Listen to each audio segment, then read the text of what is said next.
Welcome to Basket Talks new episode. Every night it's there for school. This is Mirdemir Demirer from Basket Talks. It's constant. In this episode, we are with Kate Porter.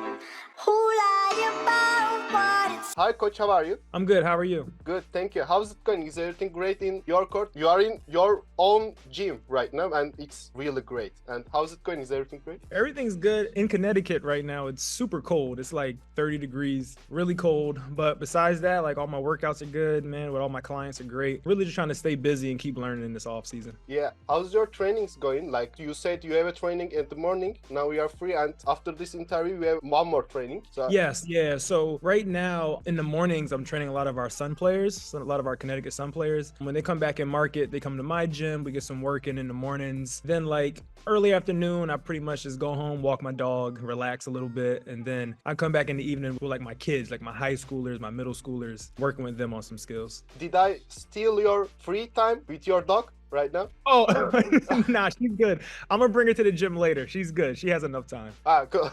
Yeah.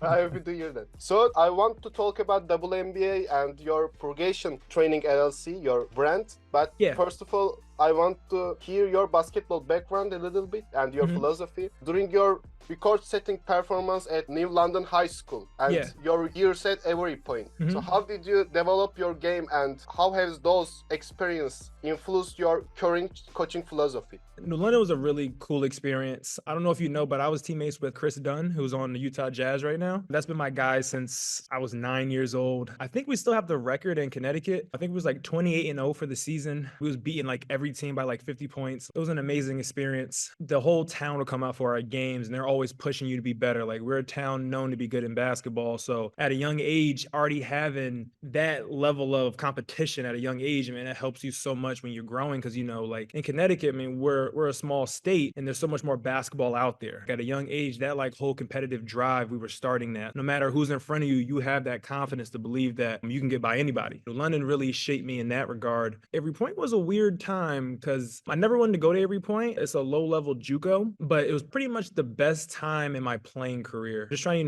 get better at my skills, get better at, just being a better athlete. Coach James Childs is there. He was there. He retired. He's like a dad to me. Like he taught me so much about the game, like on and off the floor. Like I learned one, work ethic, right? How to be a pro at a young age, right? What it means to clock in and clock out, right? If you're gonna put your time to something, give your all. Honestly, how to be a man in another way, like learn how to be a man, like eye contact, honest dialogue. If you give your word to something, do it. I learned so much more than basketball, and I bring that to how I coach now with Progression and also with the Sun. Just a level of professionalism, but then also just a level of hard work. Like if you're coming to the gym, we're gonna get working. We're gonna get better. Yeah. I'm the type of coach that I'm in drills with you. If you're working out, I'm working out with you. I'm sweating with you in these drills. Like you're not by yourself. I'm not a coach to sit on the sideline and point and tell you to do stuff. Like, no, you're filming. I'm fouling. I'm trash talking, like trying to make it a game environment as much as possible. And you played in Spain and Puerto Yeah. Rico, right? Yes. Yeah. You said I'm playing with players while I'm coaching them. So how are you transferring these player experiences to young players as a coach right now? When I was in Spain and Puerto Rico,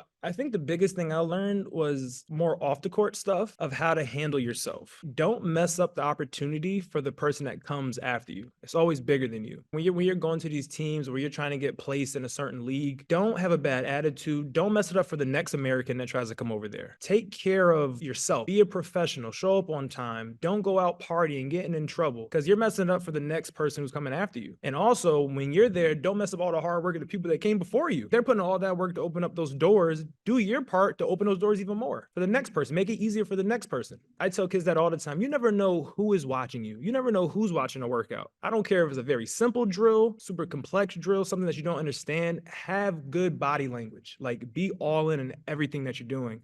Because you truly never know when your phone might ring, when that coach might call you, when you might get that scholarship. You know what I mean? Like everything matters. You can't neglect the things that you think aren't that important, like everything. Actually, in this time, it's more crazy. Like if you are posting something on Instagram, you don't know who is watching and you don't know. Seriously. Yeah, it's crazy right now. Like there's a lot of scouts, WNBA, NBA scouts in Instagram watching reels. I think your younger players want to play in WNBA, NBA. This is a really common question, but I really want to ask you, as a player development coach for Connecticut Sun, what areas do you believe young players need to develop the most? First thing I would say, be coachable. I train a lot of young kids in my off time. Having attitudes and not being coachable isn't a good look. You might see like your favorite NBA player or WNBA player arguing and doing all these things. That doesn't mean that it's okay. But then understand that they already made it. You're trying to get there. Don't lessen your chances by having a bad attitude, yelling at a coach or yelling at a ref. I think that's the first thing, be coachable. On the floor, I would say learn how to play basketball, because especially in the States, you see a lot of AAU and a lot of like, kids just playing around and they don't understand how to play basketball. They don't know how to set a proper screen. They don't know how to make a pocket pass with your left and right hand. They don't know how to read a defense. I think if you can learn how to play basketball just from like an X's and O's standpoint, watching film and things like that, you can play anywhere on the planet. I know every kid wants to be like the next James Harden or somebody that could dribble 35 times before you shoot the ball, but it's like he's a rare breed. Not everybody's gonna have that opportunity. In the game of basketball, you look at the pro level, like 90% of the basketball players have a role. You're a spot up shooter, you're a 3-and-D guy, and then also just from like a skill point, I train everybody the same. If you're young, if you're old, like I'm training you to be a basketball player. What I see a lot in my town is when kids grow to be like 6 foot at like age 12 or 13, younger coaches want to put you as a center. It's like, what if this child stops growing at 6 foot? Sorry, brother, you're a point guard now, but you practice being a center your whole life. Every kid that I train, I treat you the same way. I'm gonna show you everything. I want you to be a basketball player. So regardless of whatever coach you have at your next stop, you have the skills on the floor to be successful wherever he throws you.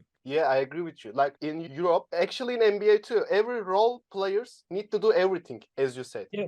So in EuroLeague, some coach like, okay, you're a spot option at the forward. And at some moment, your coach could yell like, hey, you need to drive and you need to dunk in, Yeah. And he was like, what? I'm a spot up shooter. Like, exactly. Yeah. I mean, look at it like Mikal Bridges. When he was on the Sun, he played defense, knocked down threes. He's on Brooklyn just working out, doing everything. You know what I mean? Yeah. Like, you didn't know this guy had that in his bag, but he had it, but he was just playing his role very well. Yeah, man, learning how to play basketball is super important. It could be more measured thing in women's basketball, maybe, because they are playing the game with their brain, not physical skills. I really like the progression word, because progression word is never stops. It starts when you're a kid and playing basketball. You want to find a scholarship. So when you find, you want to make NBA. When you in the NBA, you want to be Hall of Fame. When you be the Hall of Fame, I want to hear your coaching philosophy and coaching methodology, maybe. So what are your coaching philosophy of training players or game of basketball? So me growing up,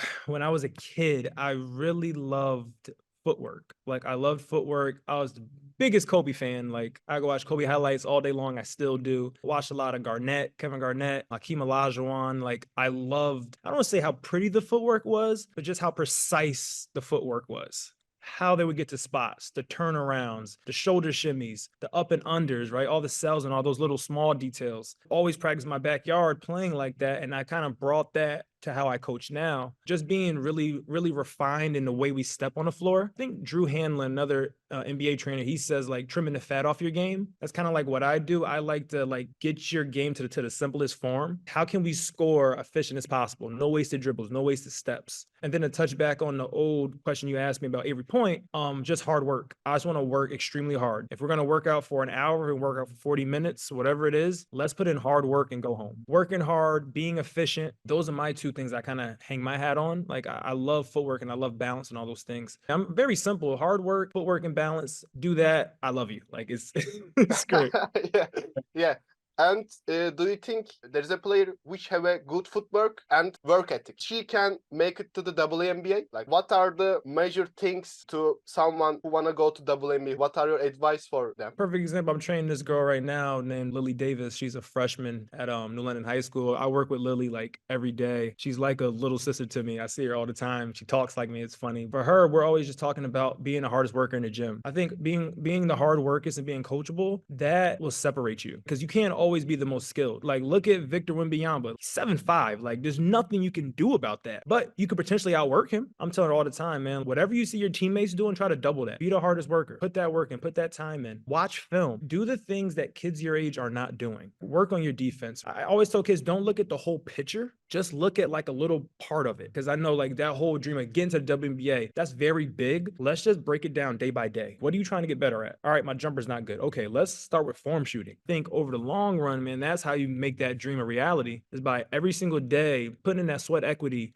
doing the right things, man, that's going to lead you to where you're trying to go. Every young girl's trying to do that. Every young boy is trying to go to the NBA. Like, what separates you? Sometimes it is partially luck. I will say that, like being at the right place at the right time. But the biggest thing, when you get that opportunity to be in front of coaches and scouts, man, be ready. Put the work in the quiet hours. Don't just hang around all summertime and now you're in front of your coaches and now you're nervous because you ain't put in your work. Those things, it's not like some big equation. It's very simple. Just consistency at working on your craft. Actually, there is a tricky point, I think. Like, there is a lot of young players which they are trying to develop themselves, and Yeah. they ask questions. Some coaches, I don't know, maybe searching on YouTube. Some of the coaches, like when I was, I think, 11 years old, I asked my coaches, "Coach, I can't shoot. How can I develop it?" And coach said, "Go to court and start shooting." I was like, what kind of shoot? Like, now I'm thinking, like, I was trying to have court shots, a three-point shot. I don't know what I did to do. What do you think? How can players understand their weaknesses, and how can they develop these weaknesses?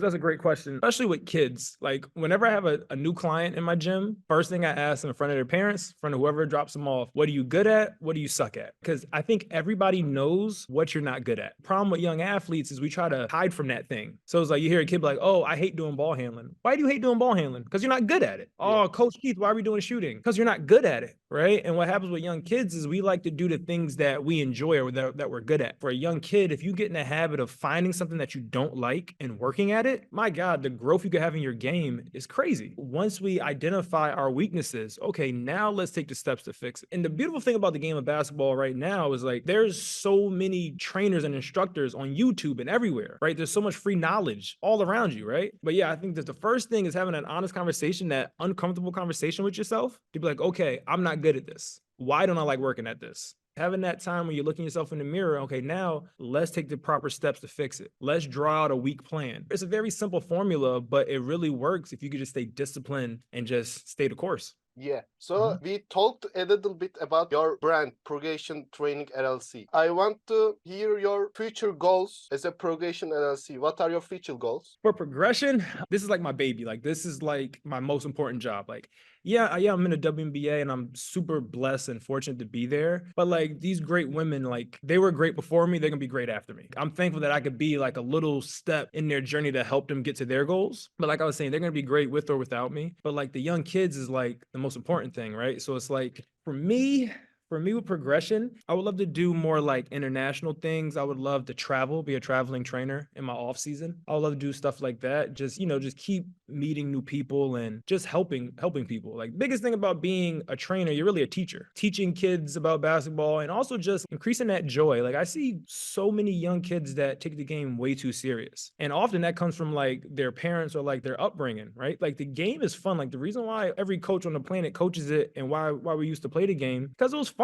I think that love is getting ripped out the game right now, especially in the States, because of all the money that's being pumped into sports and all the entertainment. Like every AAU game, there's a camera. You have little 10-year-olds doing dances on the court after they shoot a three. It's like it's turning into entertainment. And then it's becoming so serious because now you have parents telling kids that they're not good because they didn't hit a certain amount of threes in that game. And it's like, no, man, just let them be kids. I would love to travel as a trainer, go to different countries, do this, do that, but really just bringing back that joy of the game. You can't play forever, unfortunately. Maybe LeBron. Only LeBron can play forever. But outside of Bron, we all got to stop playing at one point. Just giving kids foundation, right? Like we always have different people coming in our doors, right? One of my friends is a broadcaster in the NBA. I know guys who work in stats in like the WNBA, like just showing kids different avenues and doors. You can still be a part of the game. For me, Progression is always bigger than basketball. I always say like Progression Training is like we're a ministry disguised as a training organization. We're trying to like create better human beings, right? Yeah, you're gonna become a better athlete here, but overall, we're just trying to create great humans. Yeah, I agree with you. And I have a very important question for you. Yeah. When the LeBron's going to retire? Like he's 40. See, I'm a Lakers fan. I'm a Lakers fan. I hope never. I hope never. But the weird thing is like he's not jumping mega high and doing all that stuff, but he still looks the same. It's so weird. Like he's still exploding. And it's like, is this guy never going to slow down? Like, it doesn't make sense. I don't know. Like, I saw a video. He dunked same way when he dunked in 1996 or something. Like, how is that possible? Like, that should not be possible. At 38 years old, you should not be moving like that. With that many miles on your body? Yeah, and that's the progression. Yes. Yeah. Let's move on to the final question. Actually, you told a little bit, but kind of general question. In your opinion, what are the must of basketball? What are the essential things? First, being coachable. I see way too many young athletes with bad attitudes. Outside of that, having a great work ethic, be a dog out there. Just want to live in a gym, work, work, work, and work. Then also have fun with it. I think when the game stops becoming fun, that's when you get burnout. That's when mentally you get tired and you want to take a step back. Don't get me wrong, everybody needs a break here and there, but I think when the game stops being fun and it starts becoming a business too early, that's when you get that burnout. And I would say always doing something that you hate. Whatever it is in your game, always work on a weakness. Usually the things that you hate are the things you're not good at. So always working at something that you're not good at. And then lastly, I would just say, be grateful. A generous heart goes a long way, right? Being thankful for the coaches that are going to the gym with you, opening the doors for you so you get any hour of the day to work on your games. Any coach that's actually sitting there coaching you when he could be at home with his family, right? Like, be appreciative of the people that are helping you along the way. And I think you have those things, man. It can take you very far in the game of basketball, man. Respect and being grateful is my two like must-haves, man. Like, just be thankful for the people that come along. Everybody needs somebody in their journey to help get them to where they're at now. So yeah, just being thankful. Exactly. Like in basketball and in life, it's really important. I agree with you. Yeah. I'm very grateful to have you here right now. Oh yeah, thank you. I'm so appreciative to be on your podcast, man. I thank you. I thank you so much.